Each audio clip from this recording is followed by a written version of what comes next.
ಹಾಗಾದ್ರೆ ನಿಜ, ನನ್ನ ಗೆಳೆಯ ಭರತ ನಾನು ಇಬ್ರು ಪ್ರಾಣ ಸಹಿತರು. ನಮ್ಮಿಬ್ಬರು ಹೃದಯ ಬೇರೆ ಬೇರೆ ಆದ್ರೆ ಧ್ಯೇಯ ಮಾತ್ರ ಒಂದೇ. ನನ್ನ ಹೆಸರು ರವಿಶಂಕರ್ ಅಂತ.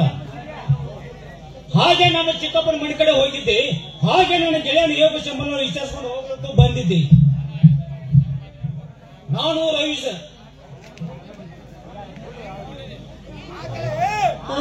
ನೋಡಿ ರವಿಶಂಕರ್, ನೀವು ನನ್ನ ನನ್ನ ಜೊತೆಗೆ ಒಂದು ದಿನ ಕೂಡ ನೋಡಿಲ್ಲ. I am very very sorry. ಅಂದಾಗೆ ನಿಂತಿದ್ದೀರಲ್ಲ, ಬನ್ನಿ ಕುಳಿತುಕೊಳ್ಳಿ, ಒಂದು ಲೋಟ ಕಾಫಿ ತೆಗೆದುಕೊಂಡು ಬರ್ತೀನಿ. ಕಾಫಿ ಬೇಡ, ಒಂದು ಗ್ಲಾಸ್ ನೀರು ಕೊಡಿ.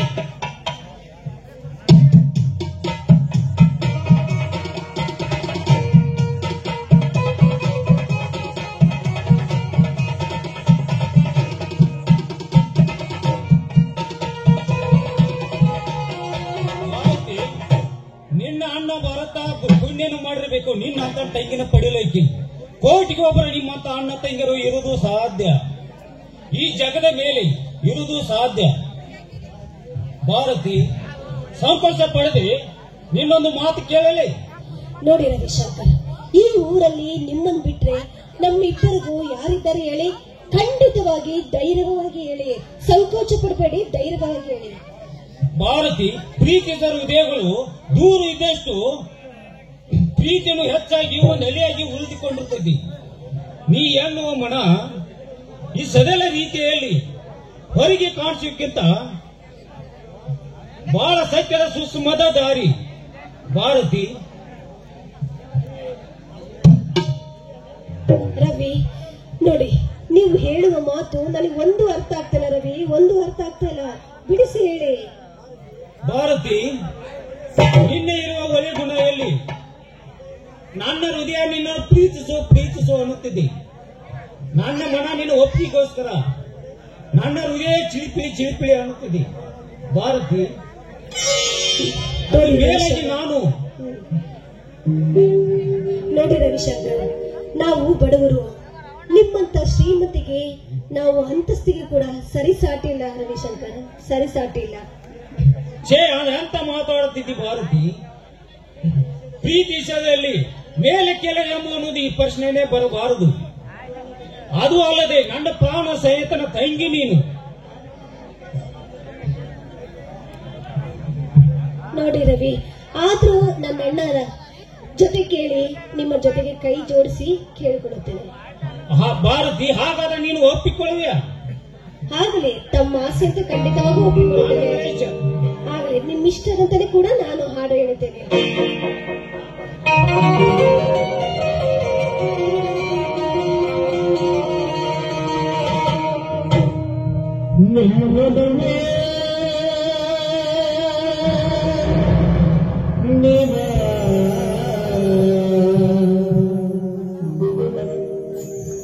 ನನ್ನ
ಭರತ್ ಬರೋಣ ಹೇಳು, ನಾನು ಬಂದ ವಿಷಯವನ್ನು ಮುಗಿಸಿಬಿಡು. ನಾನು ಇನ್ನು ಬರಲಿ. ಆಯ್ತು ರವಿಶಂಕರ್, ಆದಷ್ಟು ಬೇಗ ಬಂದ್ಬಿಡಿ. ಅಯ್ಯೋ ಅಮ್ಮ, ಅಯ್ಯೋ ಅಯ್ಯೋ ಅಣ್ಣ, ಏನಾಯ್ತಣ್ಣ?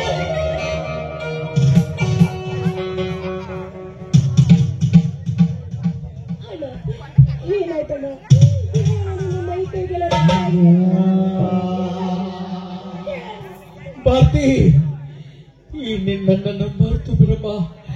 ಇನ್ನು ಮೇಲೆ ನೀನು ನನ್ನ ಬದುಕುವುದಿಲ್ಲಮ್ಮ, ಬದುಕುವುದಿಲ್ಲ. ಅಲ್ಲ, ಖಂಡಿತ ಮಾತು ಹೇಳ್ಬೇಡಣ್ಣ, ನೀನು ಹೇಳ್ಬೇಡ. ನೀನು ಅಲ್ಲಣ್ಣ, ನೀ ಏನಂತ ಈ ರೀತಿ ನಿನಗೆ ಆ ಪಾಪಿಗಳು ಶಿಕ್ಷೆ ಕೊಟ್ರಣ್ಣ. ಇವತ್ತಿನವರೆಗೂ ಒಂದು ಇರುವೆ ಕೂಡ ನೀನು ಸಾಯಿಸಿಲ್ಲ. ಅಂತದ್ರಲ್ಲಿ ನಿನಗೆ ಏನು ಈ ರೀತಿ ಶಿಕ್ಷೆ ಕೊಟ್ಟದೇನೆ ಮಾರುತೇಶ್ವರ? ಭರತ್, ಏನಾಯ್ತು ಭರತ್? ಯಾರು ಇದೇನತ್ತು? ಏನದ ಕೈಯೆಲ್ಲ ರಕ್ತದ ಹೋಗಲಿ. ಏನಂತ ಹೇಳಿ ರವಿ, ಈ ಊರಿನ ಜಮೀನ್ದಾರ ನೀಚ ನಾಗೇಂದ್ರ ನನ್ನ 4 ಎಕರೆ ಗದ್ದೆ ಭೂಮಿಯನ್ನು ಕೊಡಲಿಲ್ಲ ಅನ್ನೋ ಕಾರಣಕ್ಕೆ ನಿನಗೆ ನಿನ್ನ ಪ್ರಾಣ ಬೇಕು, ಪ್ರಾಣ ಬೇಕಾದ್ರೆ ಸಹಿ ಮಾಡುವಂತ ನಾನಿಲ್ಲದಾಗ ನನಗೆ ಚೂರಿ ಹಾಕಿ ಇದು ಬರೀ ಸ್ಯಾಂಪಲ್, ಇನ್ನಾದ್ರೂ ನಿನ್ನ ಆಸ್ತಿ ಕೊಡುವಂತ ಚುಚ್ಚಿನಪ್ಪ ಚುಚ್ಚಿ ಹಾಕಿ ಬಿಟ್ಟ.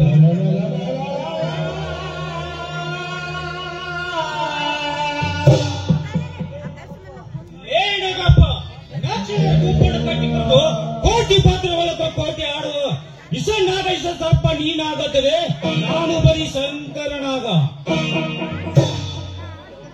ಆ ನಿನ್ನ ಪಾತ್ರ ಕೋಟಿ ಒಳಗೆ ನೂಕಿ ಹೊಸ ನಾಟಕವನ್ನು ಹೂಡಿ ನೀನು ಸಂಪ್ರದಾಯ ಸಂತೋಷಗಳನ್ನು ಸುಟ್ಟು ಶ್ರೀಮಂತ ಸಿರಿ ಹಿಡಿಲಿಲ್ಲ. ನನ್ನ ಹೆಸರು ಶಂಕರನಾಗೇ ಅಲ್ಲ. ಬೇಡ ರವಿ, ಬೇಡ. ಆ ನೀಚನ ಕೆಣಕಕ್ಕೆ ಹೋಗಬೇಡ. ಮೊದಲೇ ಆತ ರಾಕ್ಷಸ, ಮನುಷ್ಯರ ರಕ್ತ ಕುಡಿಯುವ ರಾಕ್ಷಸ ನೀಚ. ಸಾಯಿಸ್ಕೋಬೇಡ ರವಿ, ಸಾಯಿಸ್ಕೋಬೇಡ ರವಿ, ಬಿಟ್ಟು ಬಿಡುವ. ಹಾ ಭಾರತಿ, ಭಾರತನ್ನು ಕರೆದುಕೊಂಡು ಹಾಸ್ಪಿಟಲ್ಗೆ ಹೋಗೋಣ.